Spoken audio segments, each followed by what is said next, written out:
भरत जी चित्रकूट पहुंचे। जाने के पश्चात सबसे पहले भगवान श्री राम, प्रथम राम भेटी कैकेयी। पहले भगवान श्री राम माता कैकेयी को जाकर के मिले। भगवान श्री भरत जी आए। भरत जी से गुरुदेव भगवान ने कहा, भरत हम लोग यहाँ राम को लेने आए हैं, और अगर तुम इस वन में रुक जाओ तो मैं राम को अयोध्या वापस लेके चला जाऊं। भरत जी से जैसे ही गुरुदेव वशिष्ठ ने कहा कि 14 वर्ष भरत तुम रह जाओ वन में, भरत जी ने मना कर दिया, मैं 14 वर्ष नहीं रहूंगा। गुरुदेव वशिष्ठ कहें कि भरत जी इतना प्रेम दिखाते थे, और आज जब भैया के लिए कुछ करने की बारी आई तो कहते मैं 14 वर्ष नहीं रहूंगा। भरत जी ने कहा, नाथ गुरुदेव मैं 14 वर्ष नहीं, मैं जन्मों जन्मों तक यहीं पर वास करना चाहता हूं। भरत जी ने कहा, नाथ कि काना ना करा हो जन्म भर बासो, और एते आधे का नमोर सुपास। इस जंगल में, मैं वन में 14 वर्ष नहीं, जीवन भर रहना चाहता हूं। क्यों? मैं जानता हूं 14 वर्ष वनवास काट के अगर मैं फिर वापस अयोध्या जाऊंगा, कहीं फिर मेरी माँ कैकेयी की मति न बदल जाए, और फिर मेरे भैया राम से कह दे कि भरत को राजा बना दो, तुम वन में चले जाओ। ना मैं जाऊंगा, न मेरी माँ की मति बदलेगी। गुरुदेव मैं तो यहीं रहना चाहता हूँ। गुरुदेव वशिष्ठ सुन करके स्तब्ध हो गए। भरत जी के प्रेम के आगे सब नतमस्तक हैं। कौन बोलने जाए, कौन समझाने जाए। राम जी के सामने भरत जी गए। राम जी ने भरत जी से कहा, भरत आज तू जो कह देगा मैं करने को तैयार हूं, बता क्या करना है। भरत जी कहते हैं कि हम के बने रहे दाग हरे, जा हमार भैया जी हमार भैया जी, हो हमार भैया जी, कि हमके बने रहे दाघरे, जा हमार भैया जी। भैया हमें वन में रहने दीजिए, आप जाइए अयोध्या।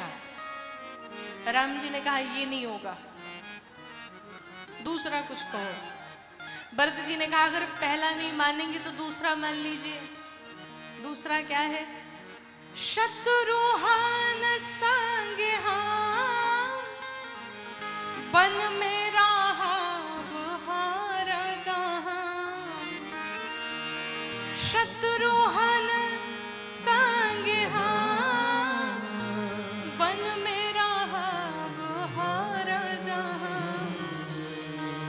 राखे भाई के दुलार, हे हमार भैया जी।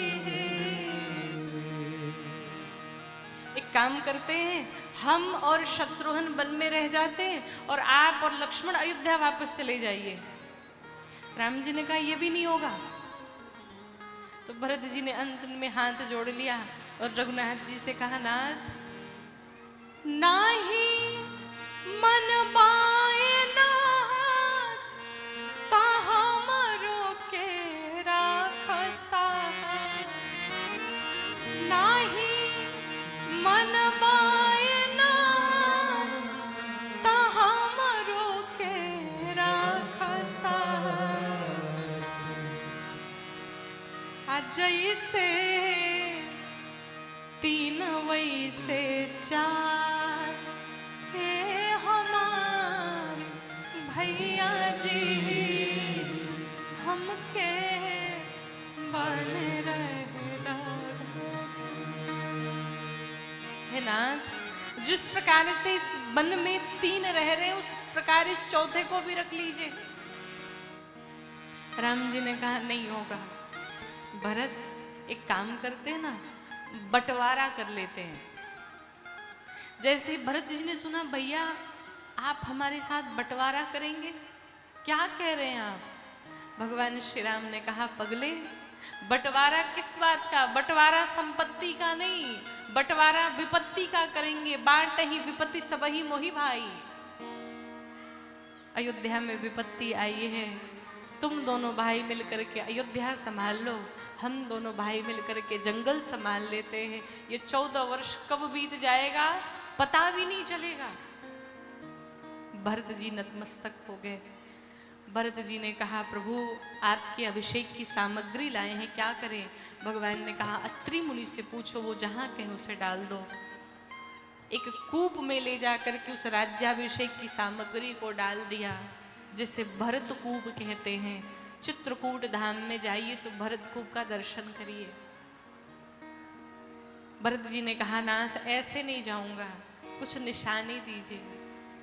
भगवान श्री राम ने अपने खड़ाओं को दिया और दोनों खड़ाओं को लेकर के भरत जी माथे पर चल पड़े कि राम भक्त ले चला रे राम की निशानी, शीश पर खड़ा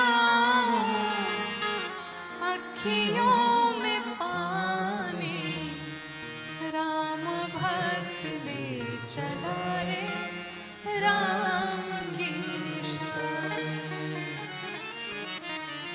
शीश खड़ाऊं ले चला ऐसे, राम सिया जे संग हो जैसे,